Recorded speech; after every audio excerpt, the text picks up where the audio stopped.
하나, 둘, 셋. 오케이, 오케이.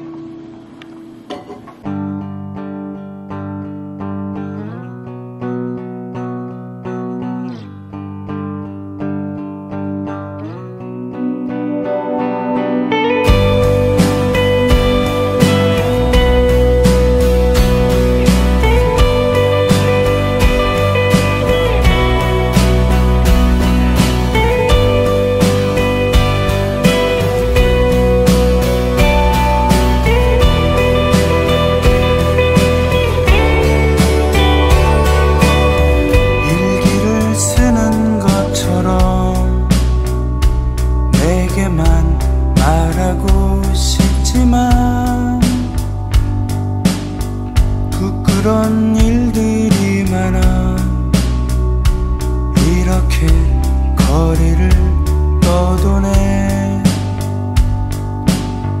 일기를 쓰는 것처럼 담담히 살고 싶지만 욕심이 너무도 많아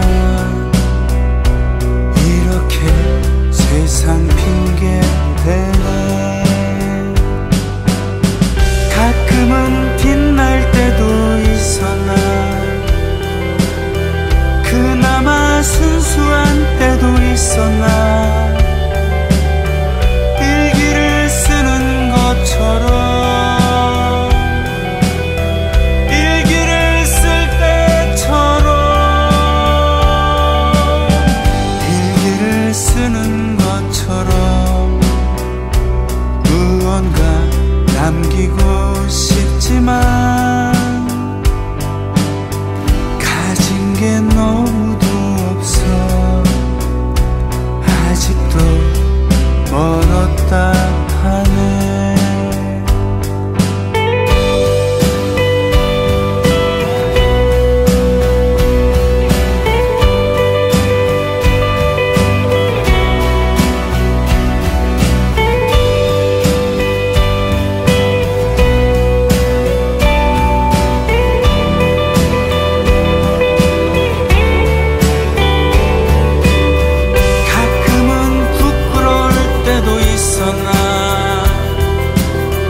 그나마 솔직한 때도 있었나 일기를 쓰는 것처럼 일기를 쓸 때처럼 아름다운 사람들이 사라지지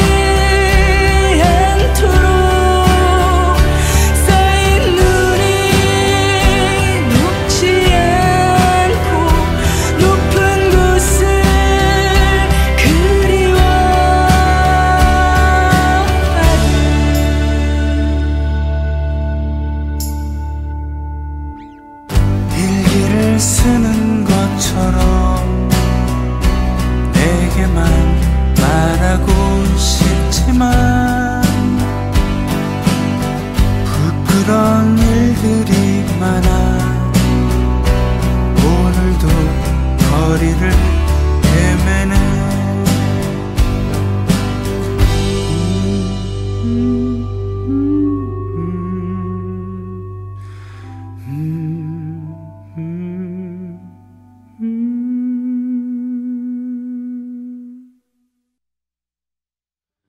안녕하세요. 노래 만들고 부르는 손병휘입니다. 네, 지난주에 이어서 제10회 성남민예총에서 주최하는 성남문예 아카데미 두 번째 순서입니다. 청년문화 50년을 되짚어보는 예, 그렇군요. 50여 년이라고 하면 되겠군요. 1회에서 대략 1968년 전후부터 얘기를 했으니까 그죠? 50년이 좀 넘는군요.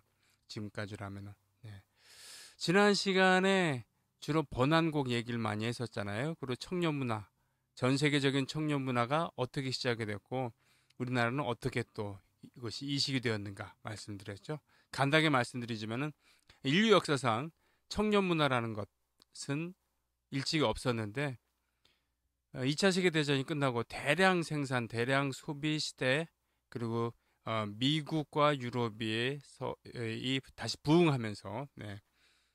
그러면서 경제적 여유가 생기고 또 그만큼 빨리 발전하면서 세대차가 생긴다고나 할까요? 네. 그러면서 세대차가 생기고 경제적 여유가 생기는 그런 청소년들이 자신들만의 문화를 즐길 수 있게 된 그런 시기. 네. 그 시기가 찾아온 것이고 그때부터 청년 문화라는 말이 생겼다. 뭐 그게 나라별로 문명권에 따라 다른 거죠.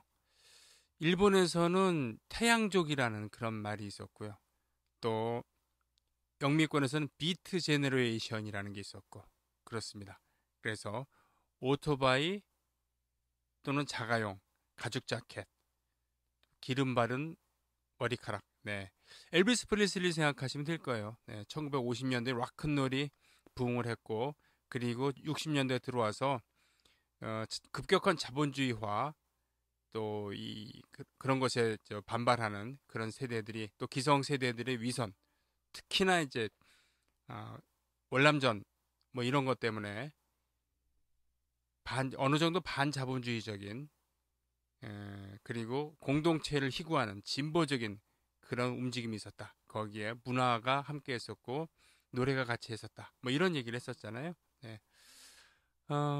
오늘은 그렇게 그 와중에 우리나라에도 그런 문화들이 이식이 되는데 여기서 이식이라고 표현하는 것은 뭐냐면은 일제시대 때는 주로 일본을 통해서 일본을 거쳐서 한번 필터링된 문화들 그런 노래들이 유행을 했고요. 그리고 해방 후에는 역시 비슷하게 미국을 통해서 필터링된 문화들이 이렇게 오는 건데 쉽게 얘기하면은 일제시대 때 뽕짝이라는 것은 그 당시에 최신 유행 가요였던 거죠. 그런 것처럼 해방 이후에 특히 한국 전쟁 이후에 영미권의 팝송이라 불렀던 것은 또 당시에 가장 힙한 그런 문화였던 겁니다. 네.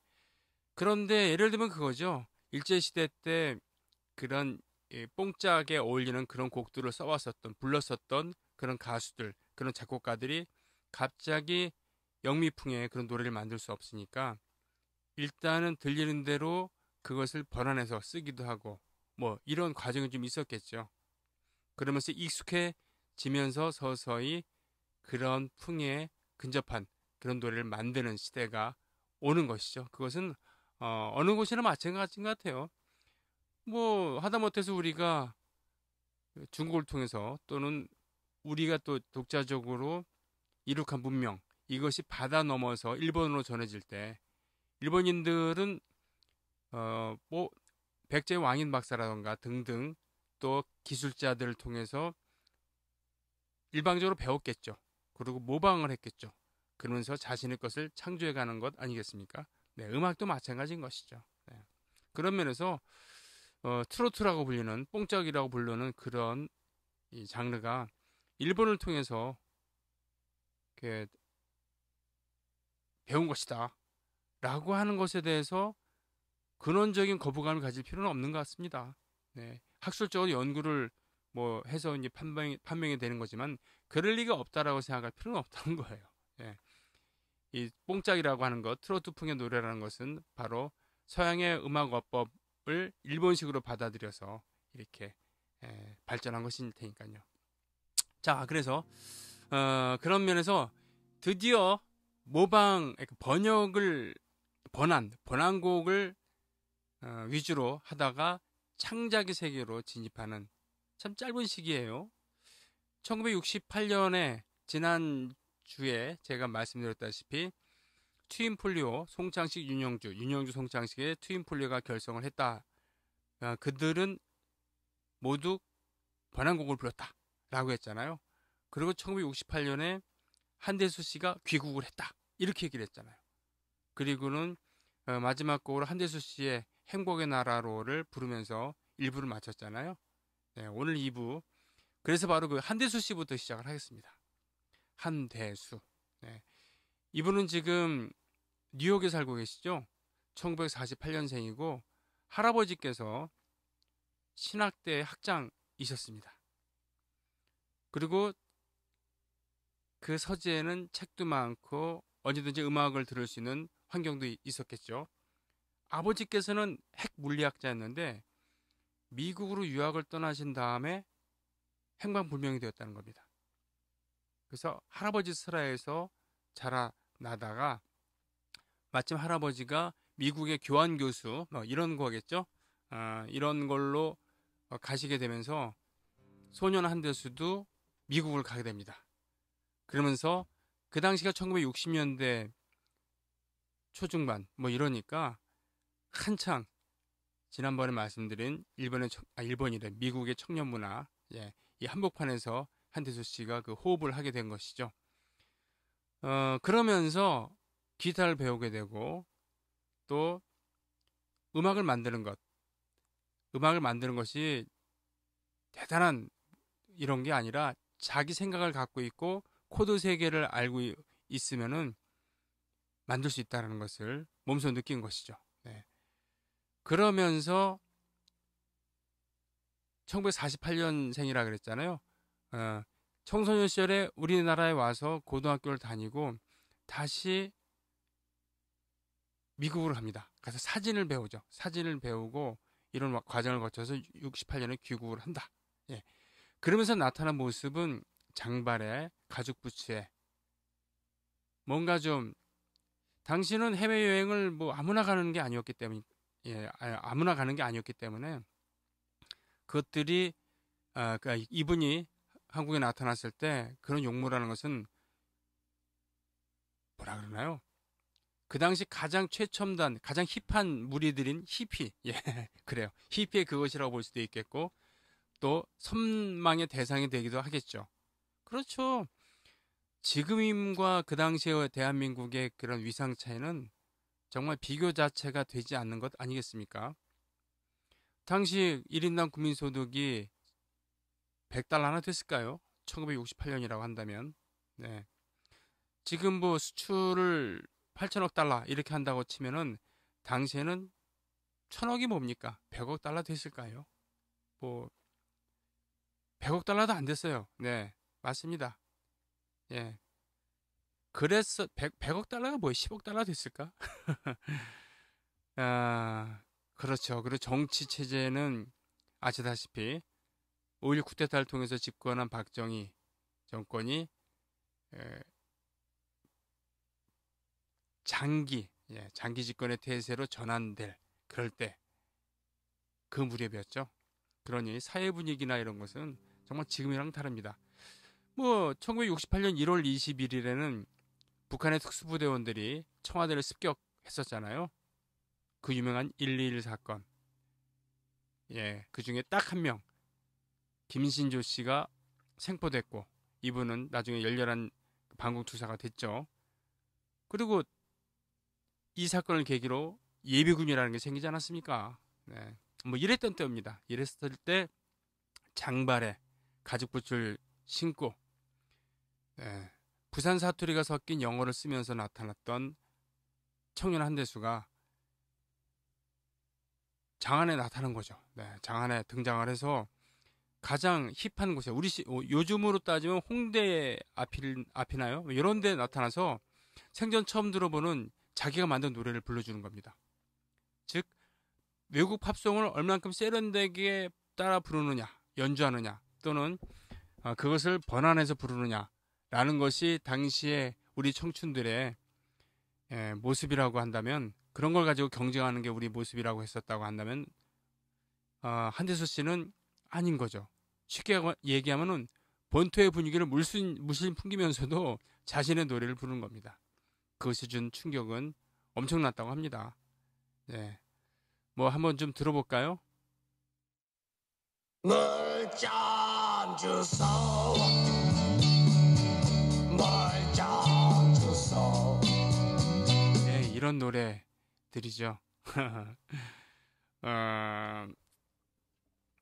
물좀 주소 같은 노래 있잖아요. 이거는 당시에 엄청난 충격이라고 합니다. 무릇 노래라고 하면은 전주가 있고, 그 다음에 이제 그 아름다운 목소리로 노래를 부르는 건데, 아름답거나 청승맞거나 뭐 이런 느낌, 이런 건데, 다짜고짜 물 좀 주소 이렇게 하잖아요. 예, 찌그러진 목소리로. 예, 그리고 등장하는 일렉 기타, 베이스 기타, 드럼. 예, 이런 건데 그리고 카주라는 악기, 빠바바 이런 소리 나죠. 네. 한디수 씨는 당시에 포크락 앨범을 만들고 싶어 했대요. 포크락이라는 것은 통기타의 감성을 갖고 있는 가사가 중요시되는 그런 포크 음악에 락을 입힌 거죠. 락 리듬을 입힌 건데 이것이 1965년에 일부에서 소개해드린 밥 딜런이 창시했다고 하는 게 정설입니다. 예. 그때 참고로 밥 딜런은 맨날 통기타만 치면서 노래 부르다가 밴드를 이끌고 무대에 섰을 때 굉장한 야유를 받았다고 해요. 예. 심지어는 뭐 계란을 던졌다, 또 코드를 뺐다, 네? 앰프의 코드를 뺐다 이런 얘기도 있는데, 왜냐하면 당시의 포크 음악이라는 것은 공동체, 진보 이런 거를 상징을 했었기 때문에 자본주의를 상징하는 그런 일렉 사운드 이런 것을 용서할 수 없다라는 그런 느낌이 좀 깔려 있던 거죠. 정서가 깔려 있었던 겁니다.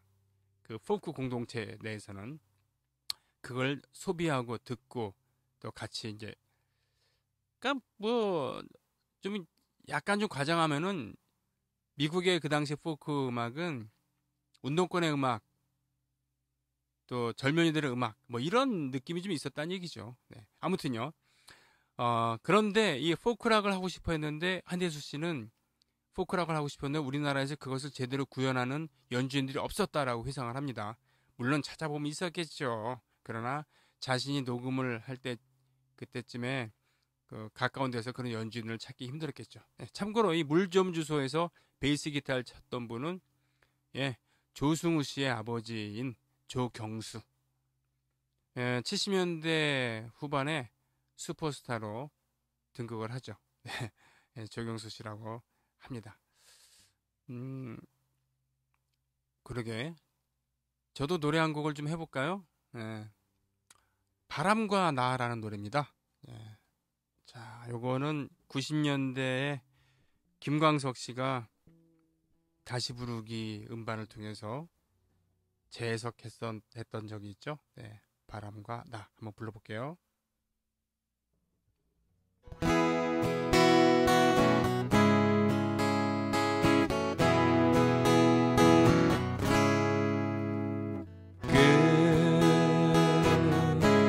끝없는 바람, 저 험한 산 위로 나뭇잎 사이 불어가는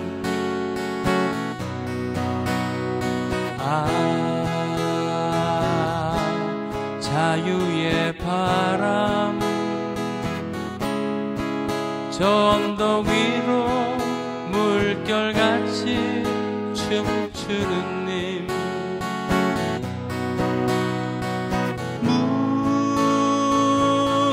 무명무실 무감한 님, 나도 님과 같은 인생 지녀볼래, 지녀볼래.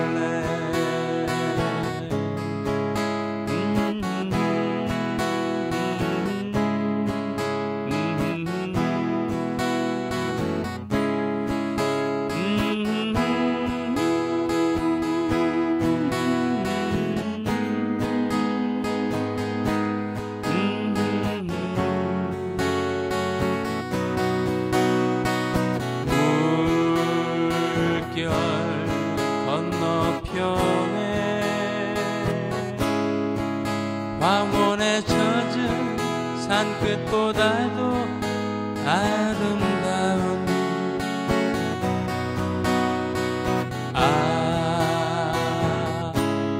나의 님 바람,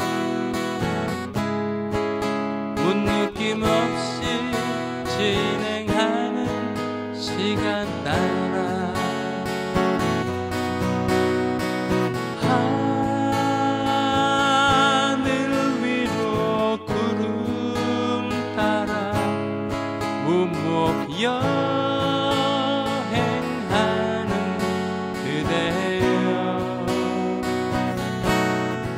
인생은 나 인생은 나 인생은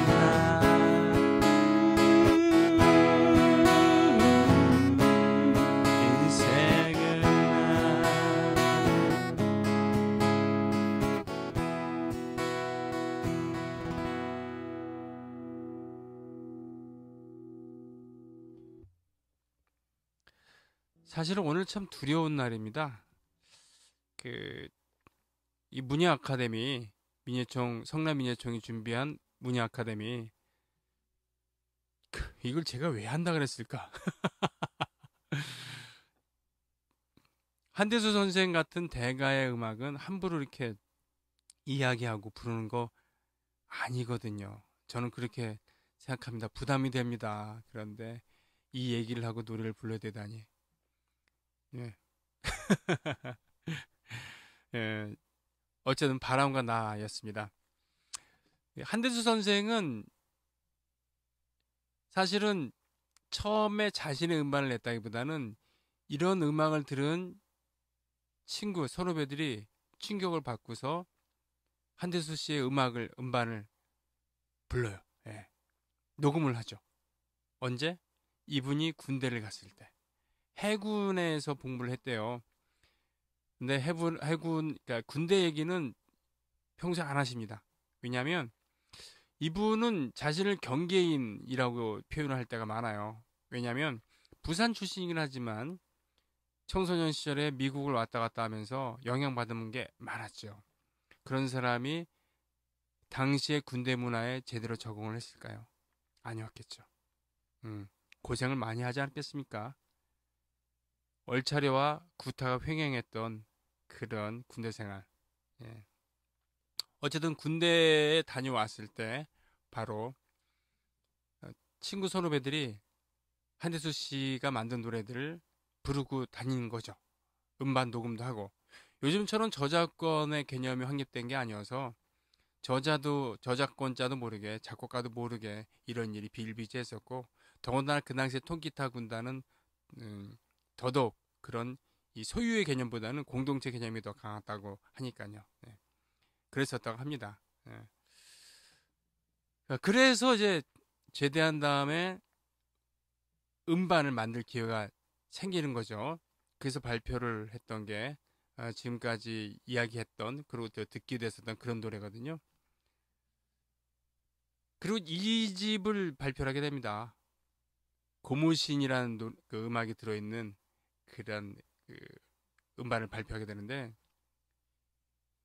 이게 그 한대수 선생이 사진을 배웠다 그랬잖아요. 네. 그래서 뭐 우리나라 외신 영자신문에 사진 기자로도 활약을 했습니다. 네. 그 당시에 뭐 미국까지 가서 사진을 공부하고 했던 사람이 얼마나 되겠습니까? 게다가 영어도 가능했으니까. 네. 그랬었는데 그래서 사진을 자기가 찍어서 철조망 위에, 당시에는 뭐 뭡니까, 군부대나 공공시설에만 있던 게 아니라 철조망이라는 것이 주택가에도 많이 있었으니까요. 왜냐하면 이제 도둑들도 많고 치안이 좀 불안한 면이 있을 테니까요. 네. 깨진 유리병 같은 것을 벽 위에 이렇게 시멘트 반죽하는 거 위에 이렇게 꽂아놓기도 하고 그랬었어요. 도둑들 못 나오게. 네. 어쨌든 철조망 위에 고무신이 걸려있는 자켓, 그것부터가 뭔가 당시에 군사정권이 보기에는 거북한 거죠. 그리고 그 안에 들어있는 음악들도 거북한 겁니다. 군사문화라는 건 뭡니까? 순응해야 되고 획일져야 되고 그래야 되는데, 뭔가 조금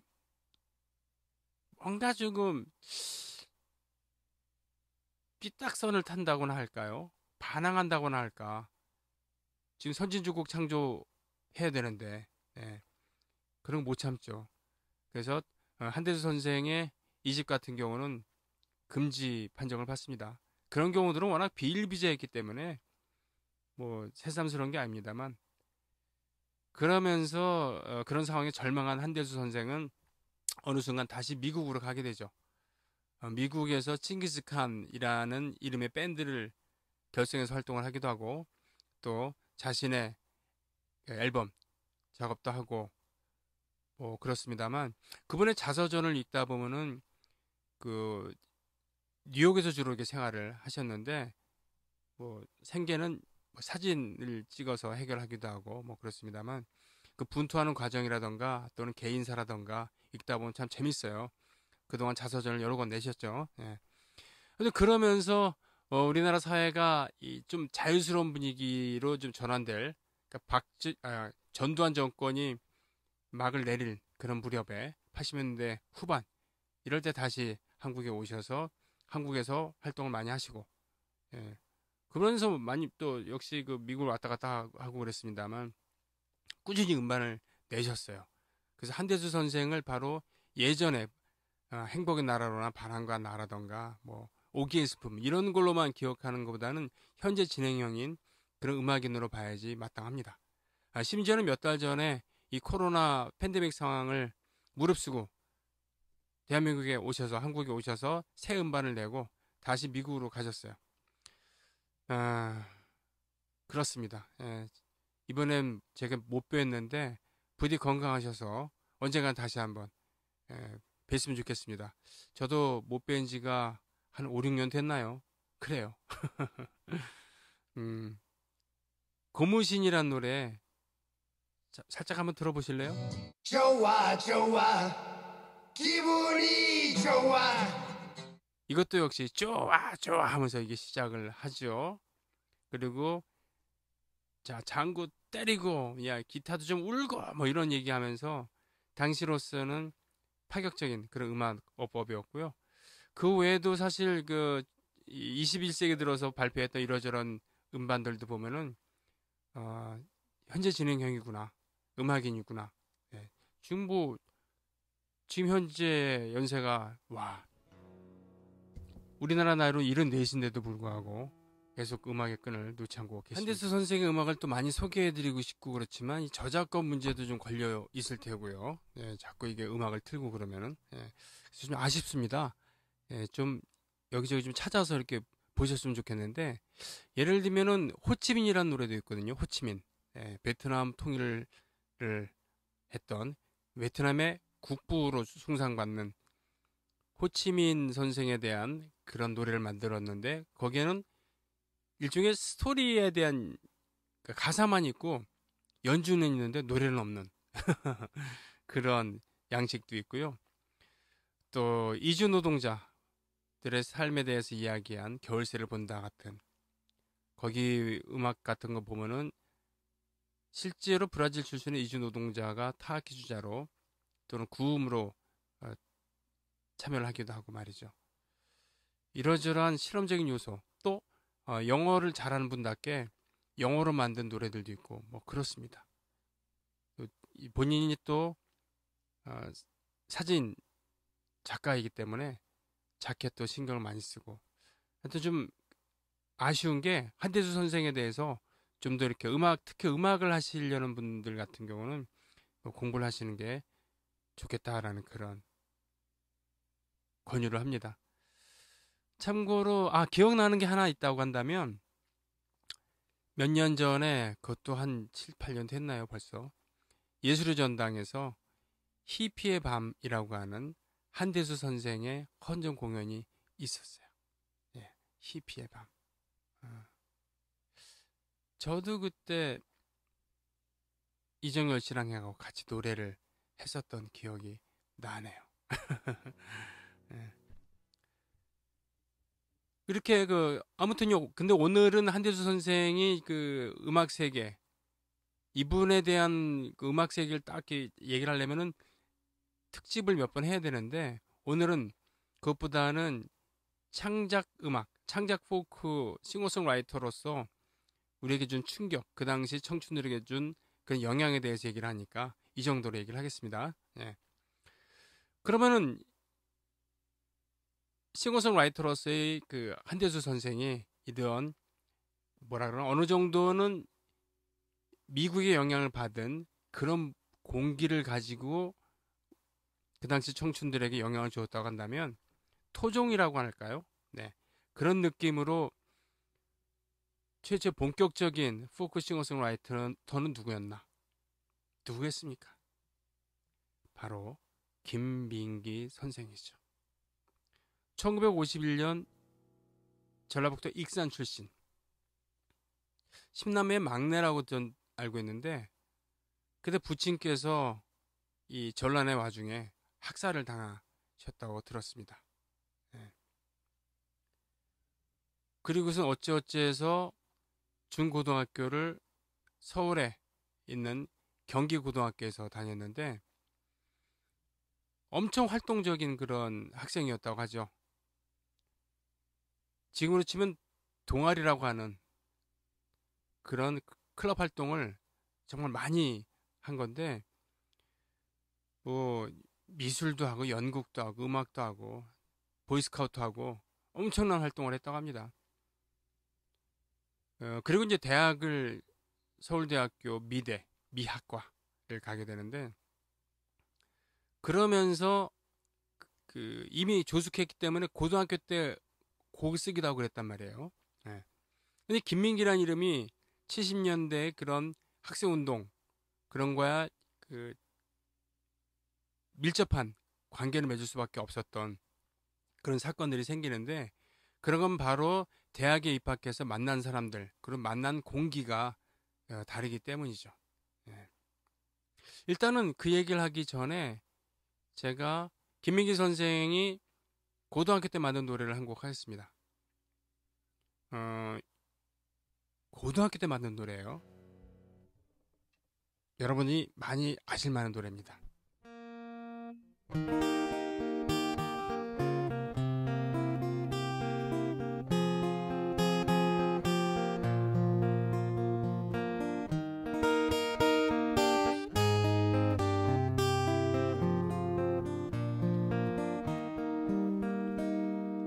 검푸른 바닷가에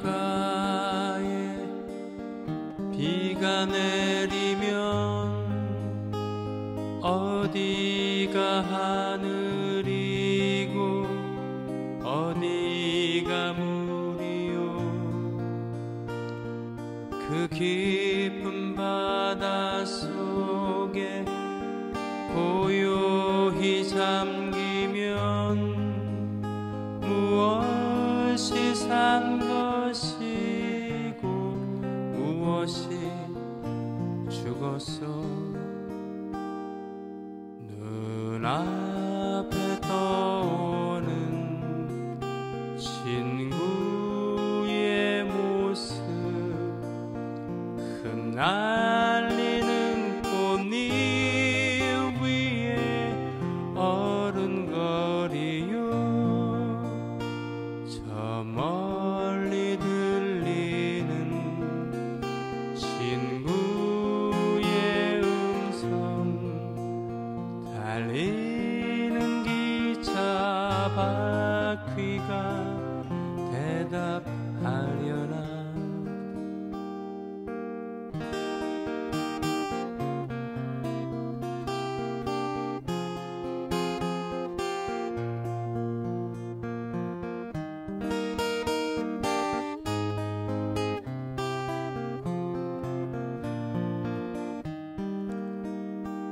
눈앞에 보이는 수많은 모습들 그 모두 진정이라 우겨 말하면 어느 누구 하나가 홀로 일어나 아니라고 말할 사람 누가 있겠어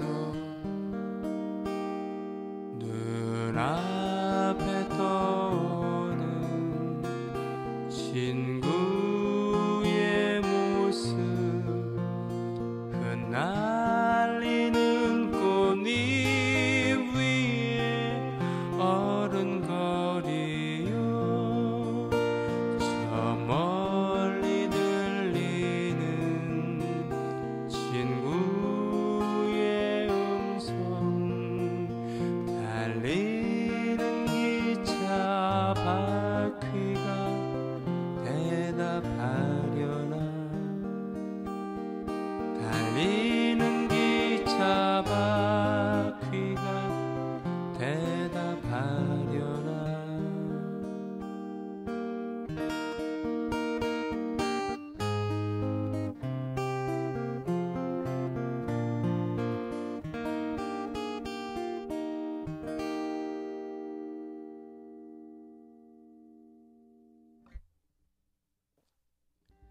그렇습니다. 친구라는 이 노래가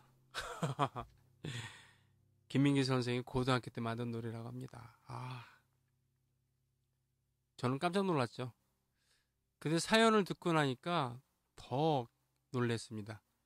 이 노래는 고등학교 때 동해안에 수련회를 갔었다가, 제 기억이 맞다면 아마 보이스카우트 하여튼 이런 거 수련회를 갔었는데, 후배가 거기서 익사를 한 거죠.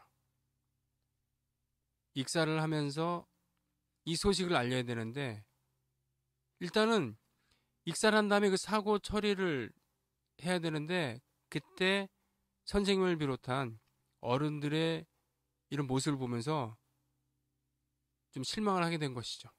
그런 거 있을 거 아닙니까? 책임 회피하고 뭐 우왕좌왕하고 우유부단하고. 그래서 여기 그 눈앞에 보이는 수많은 모습들 그 모두 진정이라 우겨 말하면 어느 누구 하나가 홀로 일어나 아니라고 말할 사람은 어디 있겠어. 뭐 이런 것을 이 가사에 그런 느낌이 좀 반영되어 있다고 하고요. 아무튼 밤새 기차를 타고 와서 죽은 후배네 집에 가서 어머니께 사실을 알리는데, 비보잖아요. 근데 그 어머니가 밤새 오느라고 고생했다, 뭐 이런 얘기를 하셨다는 거죠. 그러고선 김민기 선생이 곡을 쓴 겁니다. 눈앞에 떠오는 친구의 모습, 흩날리는 꽃잎 위에 어른거리요. 저 멀리 들리는 친구의 음성, 달리는 기차 바퀴가 대답하려나. 검푸른 바닷가에 비가 내리면 어디가 하늘이고, 그 깊은 바닷속에 고요히 잠기면 무엇이 산 것이고 무엇이 죽었어. 한 사람의 생명을 잃고서 만든 노래인 것이죠. 엄청난 노래 아닙니까? 근데 이 노래를 70년대, 뭐 80년대도 그렇고요. 그 학생들, 특히 운동권 학생들은 시위를 하다가 데모를 하다가 잡혀가거나 감옥살이를 하거나 또는 생명을 바친 그런 친구를 생각하면서 많이 불렀다고 합니다. 이런 노래, 친구, 이게 이제 고등학교 때 만든 노래인데, 대학에 입학을 했을 때 이분이 이제 69학번이라고 저는 알고 있는데, 그때는 일단은 박정희 대통령이 2번을 지나서 원래 3번을 못하게 됐거든요, 대통령을.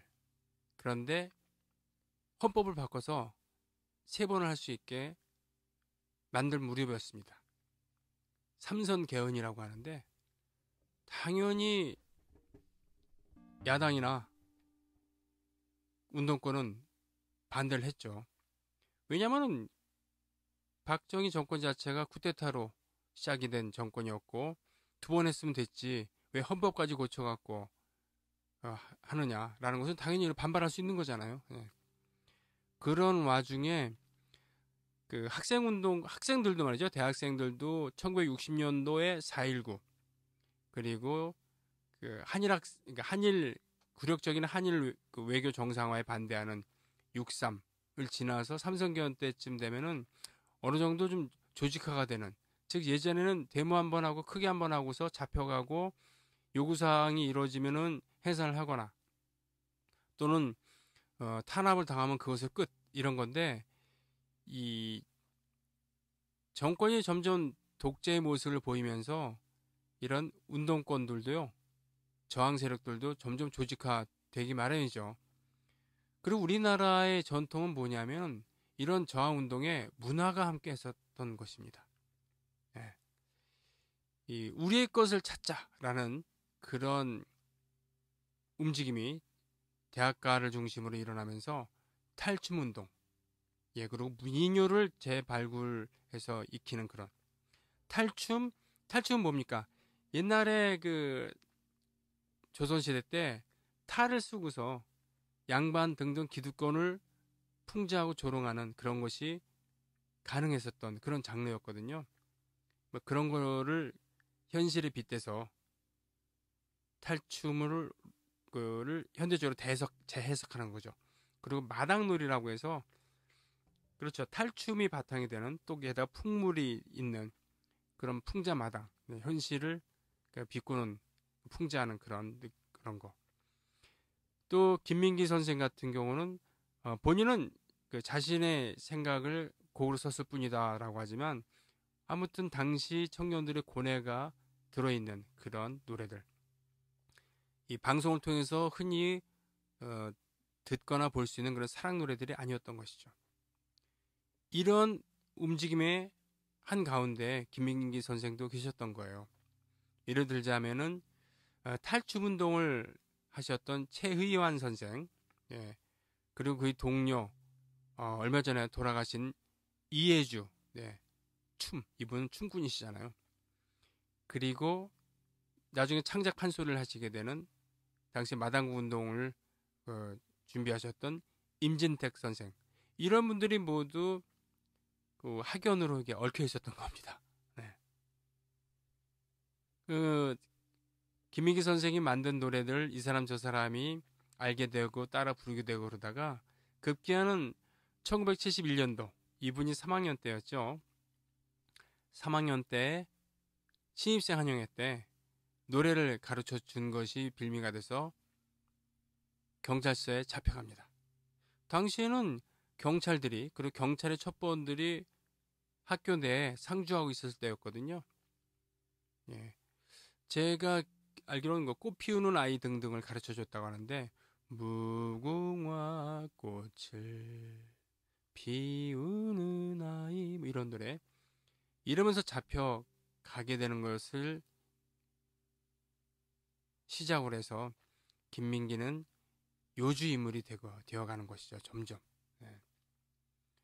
그러면서 군대 강제 징집이 되죠. 네. 강제 징집이 되어서도 원래는, 그리고 강제 징집이 됐는데 카투사였다고 해요. 카투사로 군대 생활을 시작을 했는데 학교에서 김민기의 노래를 많이 부르니까 이놈 저 쫓아보내 이렇게 돼서 전방에 소총수로 가게 됩니다. 소총수로 가게 되면서 어느 날 선임하사, 네, 군대 생활을 오랫동안 한 선임하사와 술자리를 갖게 되면서 선임하사가 곧 제대를 하게 되는 것이죠. 그러면서 그 사연을 듣고서 만든 노래가 바로 늙은 군인의 노래입니다. 예. 많이 아시죠? 나 태어난 이 강산에 군인이 되어 꽃 피고 눈 내리기 30년 무엇을 하였느냐 무엇을 바라느냐 나 죽어 이 강산에 묻히면 그만이지 다시 못 올 흘러간 내 청춘 푸른 옷에 실려간 꽃다운 이내 청춘. 예, 1절만 이렇게 불러봤는데 이 노래는 늙은 투사의 노래, 뭐 늙은 뭐 학생의 노래, 늙은 노동자의 노래, 뭐 이렇게 해서 이 개사곡으로도 많이 불렸죠. 뭐 이런 사연도 있고요. 그리고 제대를 하고 나서도 김민기란 이름은 모든 게 금지가 됩니다. 김민기란 이름 자체가 금지가 돼요. 그래서 예를 들면은 이분이 작곡한 노래도 나중에는 그 유신 시대에는 자신의 이름으로 발표를 못합니다. 그래서 가명을 쓰거나 아니면 친구 이름으로 발표를 하기도 했었죠. 대표적인 것이라고 한다면 그 양희은 씨가 불렀던 상록수란 노래 있잖아요. 상록수 처음 발표했을 때는 김민기 작사 작곡이 아니었어요. 다른 이름이었습니다. 뭐 이런 건데 어쨌든 김민기 선생은 70년대 그런 청년 문화 중에서도 진보 문화를 상징하는 그런 키워드 중에 하나입니다. 아침 이슬이란 노래 대표적인 노래잖아요.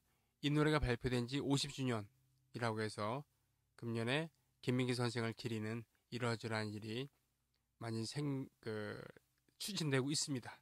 네, 저도 기대를 하면서 보고 있습니다. 오늘 성남예총에서 준비하는 그런 문희 아카데미 창작 포크 주로 얘기하고 있는데 하다 보니까 어쩔 수 없이 한대수, 김민기 이 두 분의 얘기를 중심으로 하게 됩니다. 노래라는 것은 참 묘합니다. 어떤 면에서 묘하냐면 당시를 시대상을 반영을 하잖아요. 유행가라는 것은 사람들이 많이 따라 부른다는 거고 좋아한다는 겁니다. 그런 시대상이 담겨 있는 것이죠. 사회 분위기를 알 수 있다는 그런 얘기인데 물론 지금 방송국에서는 다른 노래들이 많이 이렇게 알려지고 그렇게 됩니다만 이 창작 포크 같은 경우는 적어도 60년대 말 70년대 초반에는 아직 방송을 통해서 알려지기보다는 이렇게 청년들의 입에서 입으로 알려지는 것, 이것이 위주가 됐었고 또 애써서 운이 좋게 음반화가 된다 하더라도 금지가 되는 경우들이 많았습니다. 김민기 선생의 아침 이슬이 담겨있는 그 음반은 초희귀 음반 중에 초희귀 음반이죠. 금지가 됐으니까요. 그래서 그 LP 하나 사는데 예전에 100만 원 넘게 지불해야 되고 그랬었던 적이 있었죠. 지금은 복각을 다시 하고 그랬습니다만 그때는 지금은 지금이고 그때는 그때죠. 김민기 하면은 70년대 김민기는 양희은이랑 띄어서 얘기할 수가 없어요. 당시에 청년 문화는 어떤 식으로, 노래는 어떤 식으로 이렇게 향유가 되었는가라고 할 때 지금처럼 인터넷도 없고 SNS도 없고 그리고 TV를 통해서 이렇게 많이 알려지는 것도 아닌 그때는 음악 감상실을 통해서 또는 청년들의 모임을 통해서 학교 내와 캠퍼스 근처 술집을 통해서 이렇게 공유되는 게 많았었는데 김민기, 양희은의 만남 같은 경우는 제가 알기로는 이런 전설 같은 이야기가 있어요. 전설이겠죠. 네. 양희은 선생은 김민기 선생보다 한 살이 어린 1952년생이고 경기여고를 나왔습니다. 경기여고를 나왔고 재수를 했어요. 그런데 고등학교 때 동아리 활동을 했습니다. 그 동아리 이름이 뭐냐면 여러 개가 있을 텐데 그 중에 하나는 오크라고 OAK라고 있어요. 오크는 경기여고, 경기고, 서울고, 이화여고 이 네 학교로 이루어진 영어로 토론하는 동아리였거든요. 그래서 근데 이 동아리가 모이는 데가 서울 YWCA였어요. 서울 YWCA 명동에 있는. 근데 그 YWCA 오크 출신의 그런 선배들 중에는 윤형주 선생도 계셨던 겁니다. 경기고등학교 출신이고 오크였죠. 그런데 이분들이 서울시내를 돌아다니면서 활동을 좀 했을 텐데 음악 다방이 됐던 커피숍이 됐던 그 와중에 어떤 게 있었냐면 바로 이 오크라는 동아리가 모이는 서울 YWCA 그런 군에 청개구리 홀이라는 데가 있었다는 겁니다. 청개구리 홀은 당시에 입장료만 내면은 입장을 해서 거기서 바둑을 두던 차를 마시던 노래를 하던 상관없이 청년들이 모이는 사랑방 같은 그런 분위기였는데 그때 트윈폴리오들이 나와서 노래를 하기도 하고 그랬었다는 얘기죠. 트윈폴리오뿐 아니라 그때는 가수가 아니었던 그러나 곧 나중에 가수가 될 사람들이 옹기종기 모여서 이러저런 공동체를 이루기도 했었는데 그때 얘 노래 잘해요라고 재수생 재수생 양희은을 부추겨 갖고 노래를 부르게 만들기도 하고 그랬다는 것이죠. 예. 뭐 이런 때가 있었는데 어느 순간 도깨비 두 마리라는 이름의 도비두, 김민기 그리고 김민기의 동급생 이로 이루어진 이 두 듀엣이 친구도 부르고 또 아침 이슬도 부르고 그런데 양희은 선생이 아침 이슬을 듣고서 감명을 받아서 바닥에 떨어진 악보를 주워서 이걸 가지고 나중에 익혀서 결국 나중에 음반을 만들었다라는 이런 전설 같은 이야기이죠. 제가 알고 있는 것은 굉장히 단편적인 이야기들이고 뜨문뜨문 들은 이야기들을 위주로 하고 있습니다만 그래도 역사적인 신빙성이 좀 있는 건 뭐냐면 바로 제가 아까 말씀드린 그 오크라는 동아리의 후배거든요. 예, 대선배님들입니다. 윤형주, 양현 이런 분들은 대선배님들인데 저도 오크라는 동아리를 다닐 때 우리가 어땠었냐면 처음에 그 토요일 오후 2시 반쯤에 시작을 하는데 시작을 할 때 팝송 노래, 영어로 된 노래 한 곡씩 부르면서 시작을 했어요. 이 동아리는 1950년대에 생겼거든요. 영어는 당시 대단히 그 중요한 무기 아닙니까? 지금도 마찬가지지만 고등학교 동아리를 만들어서 영어로 토론하는 동아리를 만들어서 영어를 익히고 하는 것이 주된 임무, 취지였겠지만 청소년들이 모여갖고는 공부만 합니까? 놀기도 하고 그래야죠. 네.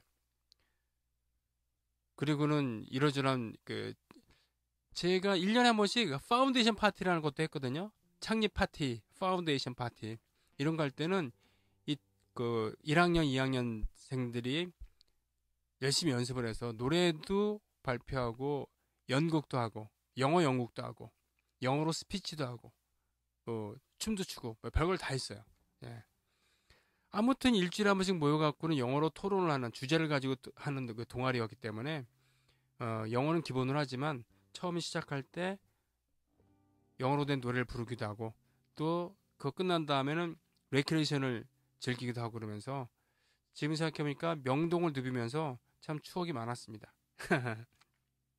아무튼 다시 이야기로 돌아가자면 바로 그 서울 YWC 한쪽 구석에 있었던 청개구리 홀이라는 곳에서 청년들이 많이 모여서 이러저러한 걸 하면서 노래를 발표하기도 하고 부르기도 하고 뭐 이랬었다는 것이죠. 네.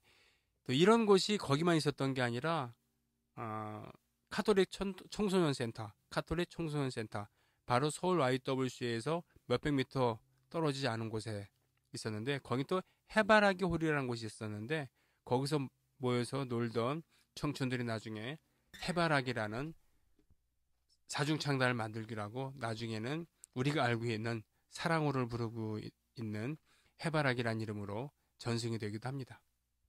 즉 새로운 사조, 새로운 문화적인 이런 느낌을 갖고 있었던 청춘들은 그런 식으로 자기들끼리 이런 공동체를 만들고 그런 분위기 속에서 자신들은 모르고 있는 사이에 어떤 새로운 문화를 만들어가고 있었던 것이죠. 네.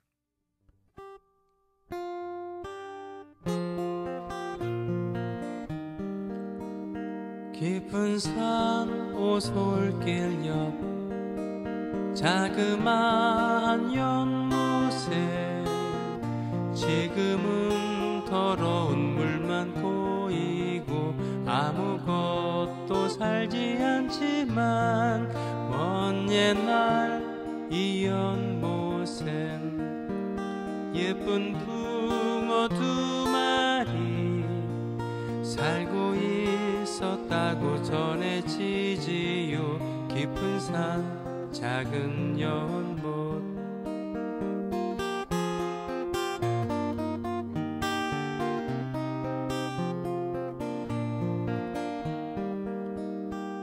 어느 맑은 여름날 연못 속에 붕어 두 마리 서로 싸워 한 마리는 물 위에 떠오르고 그놈 살이 서 썩어 들어가 물도 따라 썩어 들어가 연못 속에는 아무것도 살 수 없게 되었죠.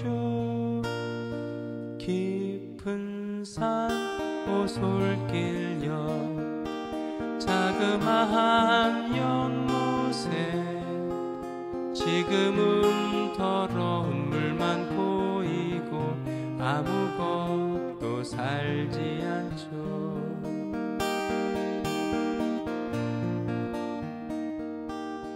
푸르던 나뭇잎이 한 잎 두 잎 떨어져 연못 위에 작은 배 띄우다가 깊은 물에 가라앉으면 집 잃은 꽃사슴이 산속을 헤매다가 연못을 찾아와 물을 마시고 살며시 잠들게 되죠.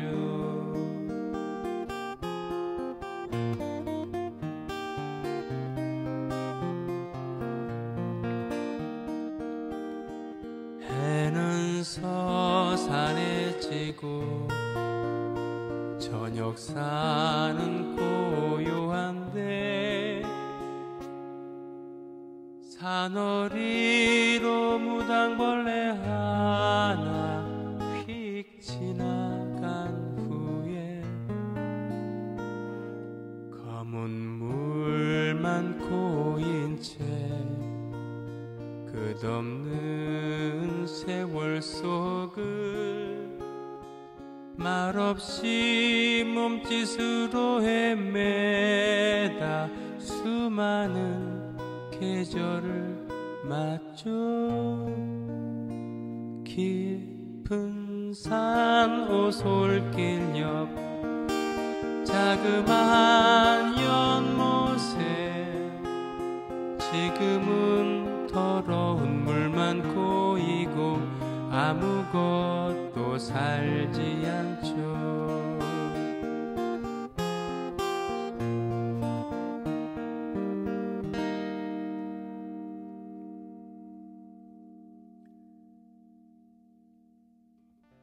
뭔가 아름다운 듯하지만 뭔가 잔혹동화에 가까운 그런 노래 아닙니까?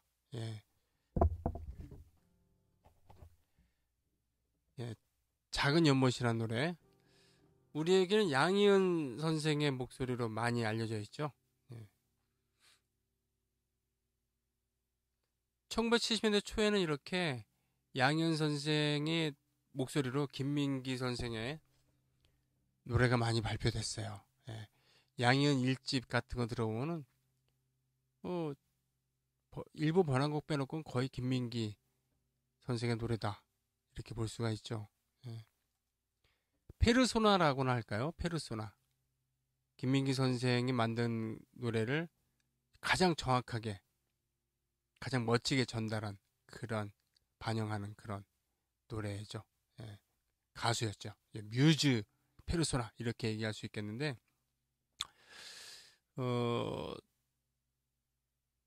양희은 선생의 목소리는 당대로서는 굉장히 파격적인 목소리로였다고 합니다.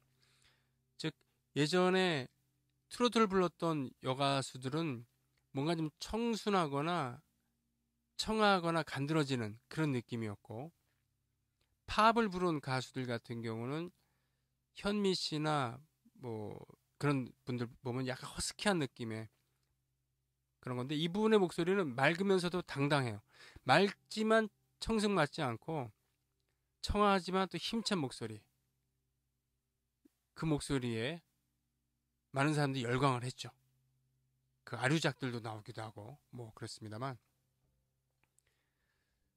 작은 연못 노래 이렇게 나왔습니다만 김민기 선생이 활동을 좀 못하게 됐을 때 군에 가 있거나 또는 자유롭게 활동하지 못할 때 이주원 선생의 곡을 받아서 노래를 부르기도 했었습니다. 그때 네 꿈을 펼쳐라 같은 노래, 내님의 사랑은 이런 노래를 부르기도 했었죠. 예. 양현 선생이 자신이 곡을 가사를 쓰고 곡을 쓰게 된 것은 한참 후입니다. 예. 그런 의미에서 김민기 선생이 만들고 또 양현 선생이 부른 노래 중에 특이한 노래가 이렇게 하나 있어요. 그 노래를 또 불러볼까 합니다.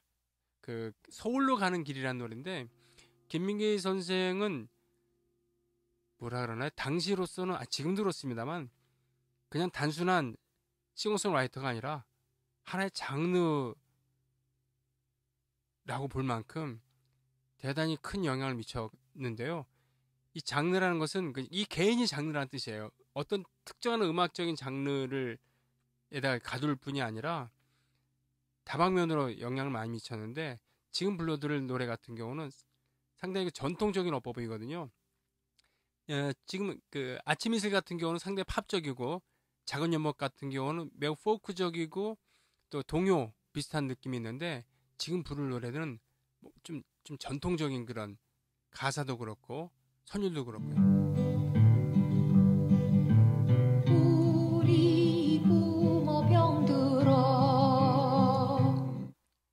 평소에 요즘 들으시는 양현 선생의 목소리 아니죠? 예.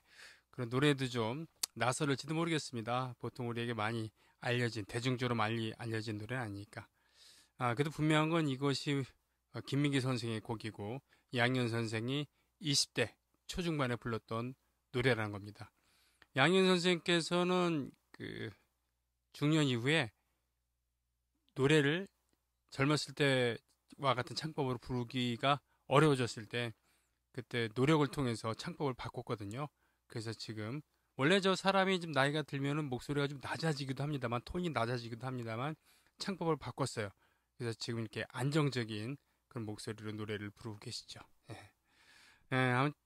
아무튼 김민기 양현 이 작곡가와 가수의 만남이라는 것은 정말 대단한 측면이 있다고 생각을 합니다. 네. 최고의 그런 목소리를 가진 분이 곡 개성력을 가진 분이 또 당대 누구도 다다르지 못한 경지에 곡을 쓴 분이랑 만나서 지금까지도 애청되고 애창되는 그런 노래를 남기셨으니까 말이죠. 네. 약간 분위기를 바꿔볼까요? 네. 김민기와 양현 얘기를 잠깐 했잖아요. 김민기와 송창식은 어떤지 모르겠습니다. 예.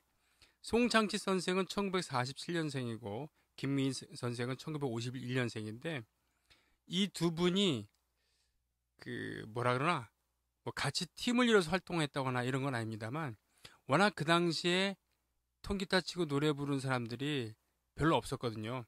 그리고 그런 노래를 들을 수 있는 공간도 없었고 그래서 다 그나물의 그 밥 서로 알고 지냈단 말입니다.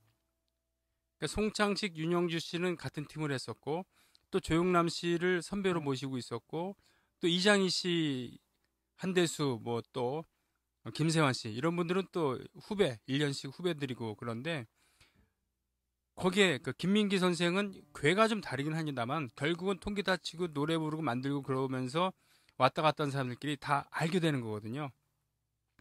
그러면서 어느 순간 당사자들의 증언이 좀 엇갈리긴 합니다만 포크 크루세이더스라는 별명으로 사람들이 모인 적이 있었다라고 얘기를 하는 사람이 있고 그렇지 않은 게 있는데 몇 년 전에 돌아가신 고 이백천 선생 이분은 프로듀서였거든요. 방송국 PD이면서 이 통기타 음악을 좋아해서 이분들을 끌고 다니면서 여기저기 소개시켜 주기도 하고 또 이분들이 하는 콘서트에 사회를 보기도 하고 사회도 참 맛깔나게 잘 보셨거든요. 그러면서 통기타 군단의 선생님, 담임 선생님 뭐 이런 별칭을 얻을 만큼 그 밀접했었어요.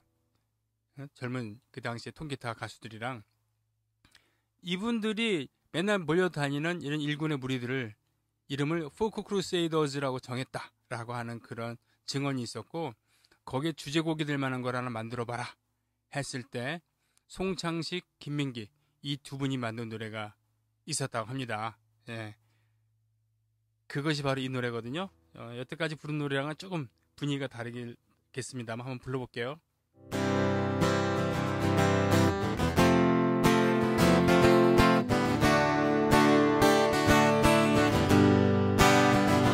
보라 동해에 떠오르는 태양 누구의 머리 위에 이글거리나 피 맺힌 투쟁의 흐름 속에 고귀한 순결함을 얻은 우리 위에 보라 동해에 떠오르는 태양 누구의 앞길에서 환히 비치나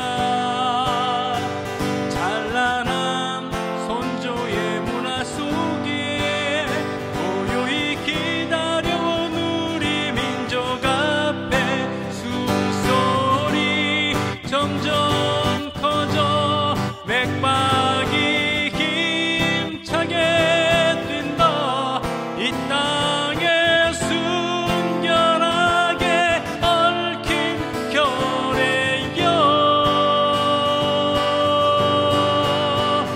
보라 동해에 떠오르는 태양 우리가 간직함이 옳지 않겠나 숨소리 점점 커져 맥박이 힘차게 뛴다 이 땅에 순결하게 얽힌 결의여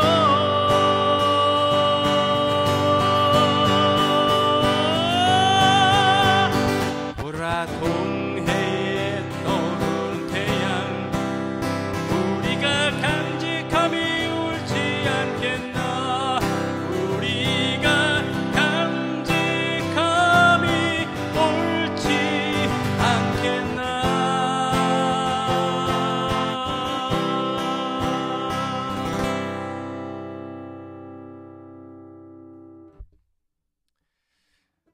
그렇습니다. 내 나라 내 결의라고 하는 이 노래가 바로 김민기 송창식 김민기 선생이 같이 만든 노래입니다. 정말 명곡이죠. 이분의 인연은 사실 또 있어요. 어떤 게 있냐면 1970년대 말에 이 송창식 선생은 광화문에서 녹음 스튜디오를 운영을 하고 있었습니다. 사실 송창식 선생은 그가 이룬 음악적인 업적, 성취도에 비해서 좀 과소평가 받는다고 할까요? 별로 언급되지 않는데 저는 70년대 최고의 대중가요계 최고의 싱어송라이터이며 완결된 음악인, 즉 단순히 노래를 부르거나 단순히 곡만 잘 쓰는 게 아니라 곡도 잘 쓰고 노래도 잘할 뿐더러 자신의 스튜디오를 운영을 하고 자신의 밴드를 가지고 있었던 그런 분이었습니다. 대단한 분이죠. 네.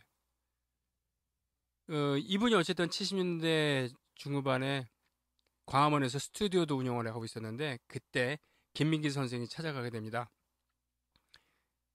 그 당시 동일방직이라고 하는 노동자들이 파업을 하고 싸우고 나중에 이 진압당하는 과정까지 만든 공장의 불빛이라고 하는 노래극. 예. 그러니까 대사와 연극 뮤지컬이죠. 그러니까 노래가 있는 극인데 뮤지컬인데 보이는 게 아니라 녹음을 한 거예요. 카세트 테이프로 녹음을 한 건데 그 녹음을 바로 송창식 선생의 스튜디오에서 한 거죠. 지금도 노동자들의 파업에 대해서 곱지 않은 시선이 있습니다만 70년대 말에는 그런 수준이 아니라 불허가된 거죠. 빨갱이라고 낙에 찍히는 건 물론이고 폭력적으로 진압을 해도 누가 뭘 하지 않는 그런 근무독재 시대였으니까요. 감히 노동조합을 만들어 빨갱이 아니야. 게다가 파업까지 해 선진조국 창조를 해야 되는데. 예. 그러나 그나마 노동자들이 투쟁을 해서 노동 여건이 나아진 거지. 70년대 산업의 여군, 수출 여군, 산업전사라는 미명하에 정말 많은 사람들이 저임금 고노동 그리고 인간으로 취급받지 못하는 그런 비인간적인 처우 속에서 고생을 많이 했죠. 어쨌든 동일방직의 노동자들이 그런 그 정의 모습 이런 것을 노래곡으로 만들었거든요. 김민기 선생이 바로 다 한 겁니다. 곡을 쓰고 그리고 대사도 만들고 물론 그 당시 학생들 주로 자신의 그 서울대학교 후배 들을 써갖고요. 말하자면은 노래곡을 만들었는데 그 녹음을 바로 송창식 선생의 녹음실에서 한 겁니다. 즉 그래서 이 공장의 불빛이라고 하는 이 비합법 녹음은 우리나라 노래극 진보운동 진영의 문화운동의 최초의 노래극으로 남게 됩니다. 그러니까 이거는 정식 녹음실에서 녹음을 조차도 할 수 없으니까 아무리 선배지만 송창식 선생한테 찾아갔을 때 거절할 수도 있는 거였는데 씩 웃더니 그냥 하라 그랬다는 얘기예요. 참 그런 우정이 있었다고 합니다. 거기에 보면은 야근 서방님의 손가락은 6개래요. 시퍼런 절단기에 쏙쏙 잘라서 이런 노래 구정가요의 그런 그 멜로디에다가 그거 있잖아요. 뭐 대령중년 소령은 뭐 이런 거 그 멜로디에다가 가사를 붙인 거죠. 또는 공장의 불빛이라고 하는 동명의 노래도 있고요. 또 돈 벌어 개같이 벌을 했다 돈만 벌어라 뭐 인정사정 볼 것 없이 돈만 벌어라 이런 노래도 있었고요. 뮤지컬이라 보니까 노래극이라 보니까 이렇게 저런 다양한 노래들이 많이 했는데 오늘은 바로 이 공장의 불빛이 수록이 되어 있고 피날레 곡이었으며 나중에 1990년대 초반에 김민기 선생이 대표로 해서 그 기획이 되었던 한겨레 신문사랑 해서 했던 결의의 노래라고 하는 프로젝트 그리고 그 음반에 바로 송창식 선생이 부르기도 했었던 그 노래를 지금 불러볼까 합니다.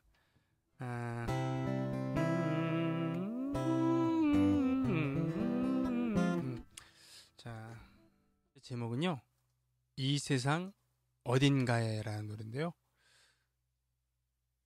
아름답고 슬프고 또 희망이 있는 그런 노래이기도 합니다.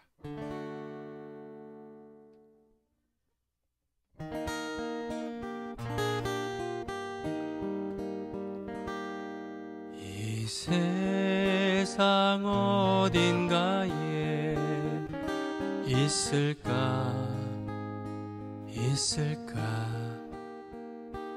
분홍빛 꽃 꿈나라 행복만 가득한 나라 하늘빛 자동차 타고 나는 화사한 옷 입고 잘생긴 머슴애가 손짓하는 꿈의 나라 이 세상 아무데도 없어요 정말 없어요 살며시 두 눈 떠봐요 밤하늘 바라봐요 어두운 넓은 세상 반짝이는 작은 별 이 밤을 지키는 우리 힘겨운 공장의 밤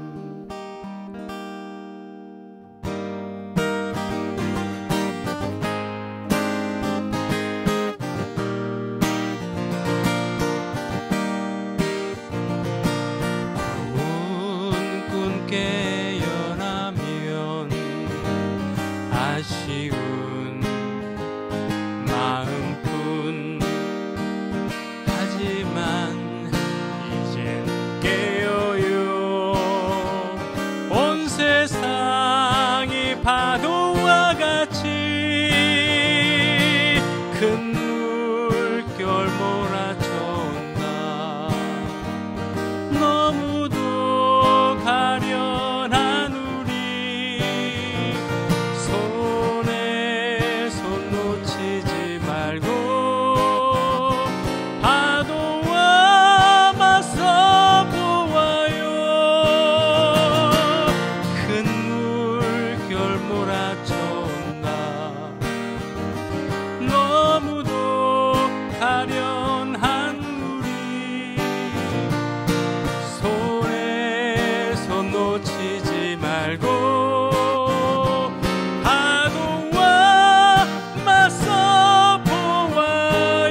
김민기 선생의 곡들을 보면은 뭐라 그러나요? 아까 제가 장르라 그랬잖아요.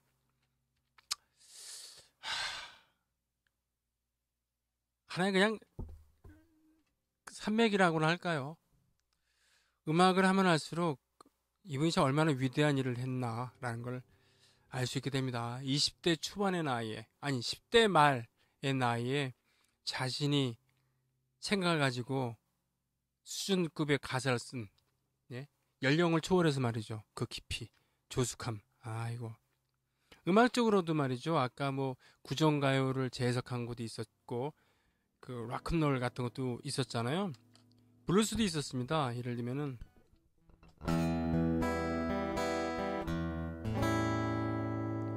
서산마루에 시들어지는 지쳐버린 황혼이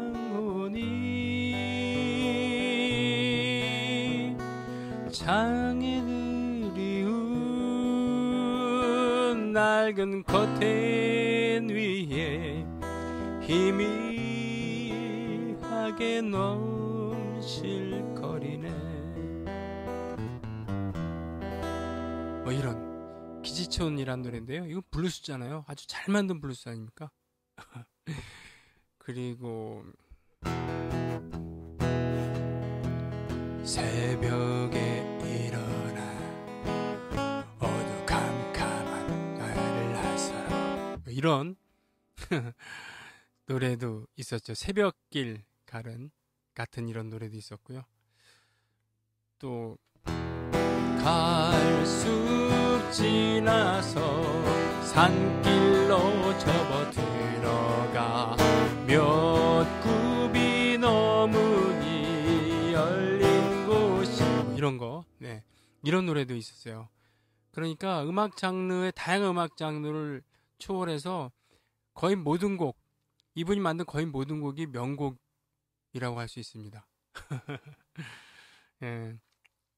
아까 오늘 한대수 선생께서는 긴 시간을 두고서 물론 그 중간에 공백도 좀 있긴 했습니다만 꾸준히 음악을 해오셨잖아요. 그런 미덕이 있는 거고, 김민기 선생 같은 경우는 80년대 이후로는, 특히 90년대 접어들어서는 음악보다는 연극, 뮤지컬 이런 게 주력을 하셨잖아요. 그래서 학전 소극장, 극단 학전 대표를 맡아서 지하철 1호선 대표적인 그런 그 연극이죠. 오랫동안 하고 있는 모스키토 같은 작품들의 그 주력을 하고 계시죠.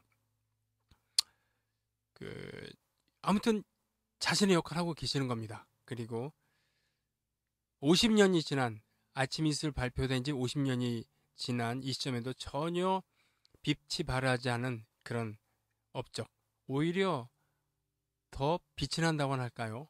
예, 그런 모습을 보여주고 있습니다. 한대수 선생 같은 경우 지금 뉴욕에 계십니다만 약간 결은 다르죠. 그러나 공통적인 것은 이 두 분들이 당시에 그 싱어송라이터, 즉 자기가 직접 만들고 노래를 부르는 새로운 세대의 그런 선두주자로 자리매김을 하셨다는 그런 거고, 결과적으로 이 두 분들이 주위에 미친 영향이 아주 크다는 그런 공통점이 있습니다.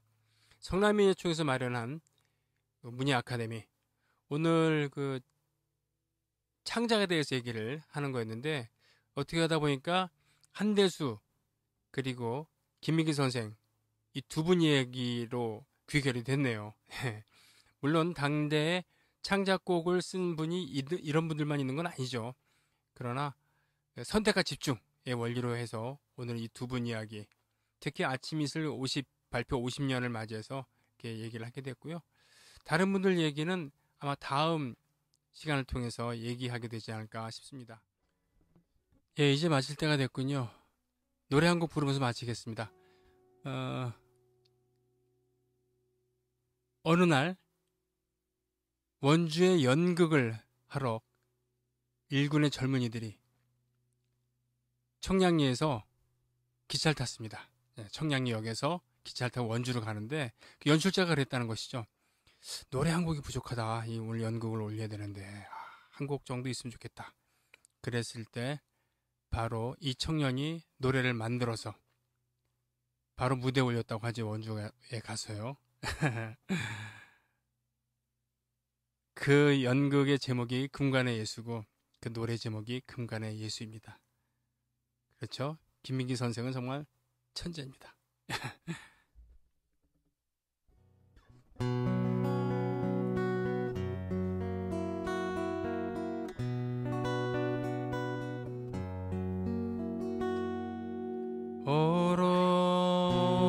얼어붙은 저 하늘, 얼어붙은 저 벌판, 태양도 빛을 잃어 캄캄한 저 가난의 거리, 어디에서 왔나 얼굴 여윈 사람들, 무얼 찾아 헤매이나 저눈 저 메마른 손길. 오 주여 이제는 여기에, 오 주여 이제는 여기에, 오 주여 이제는 여기에, 여기에 우리와 함께. 오 주여 이제는 여기에, 오 주여 이제는 여기에, 오 주여 이제는 여기에 우리와 함께 하소서.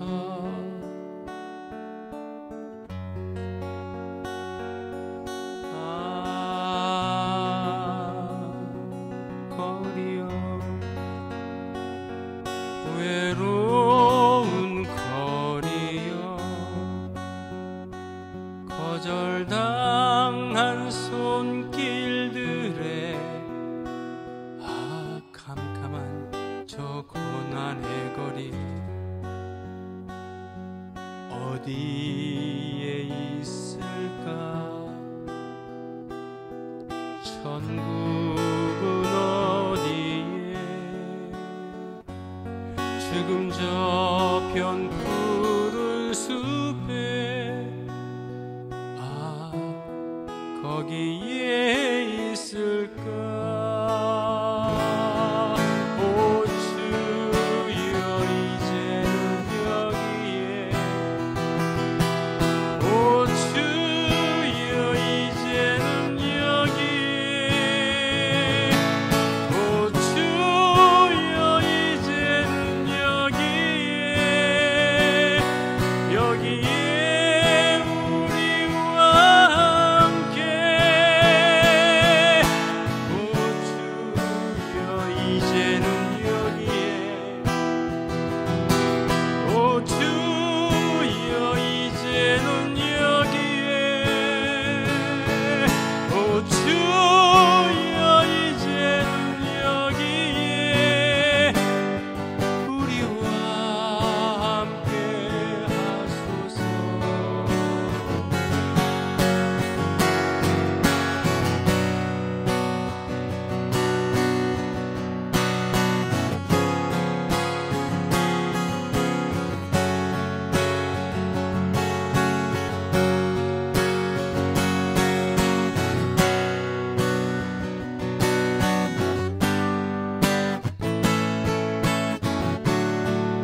하소서.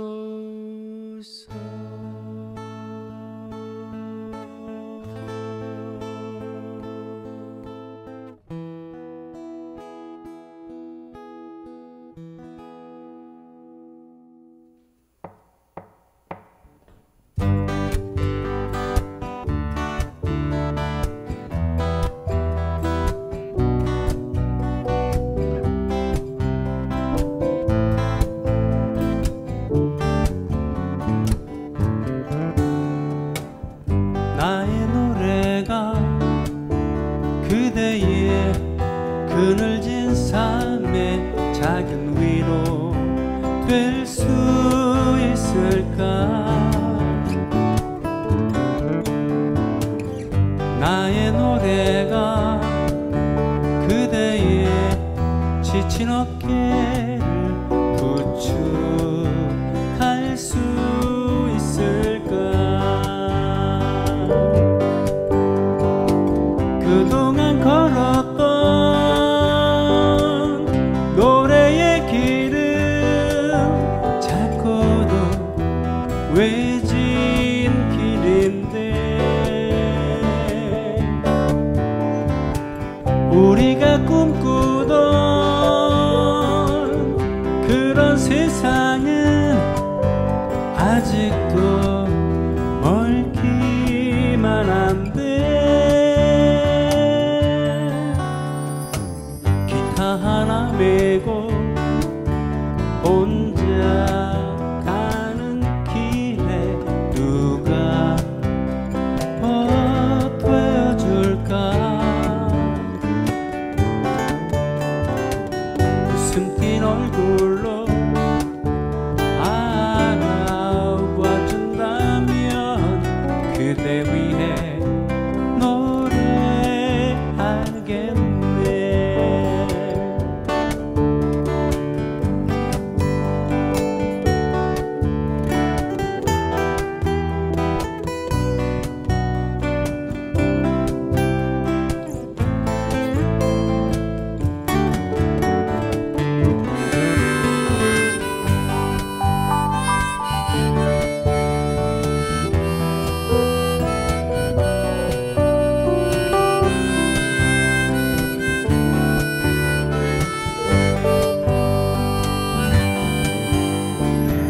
그동안 걸었던 노래의 길은 작고도 외진 길인데 우리가 꿈꾸는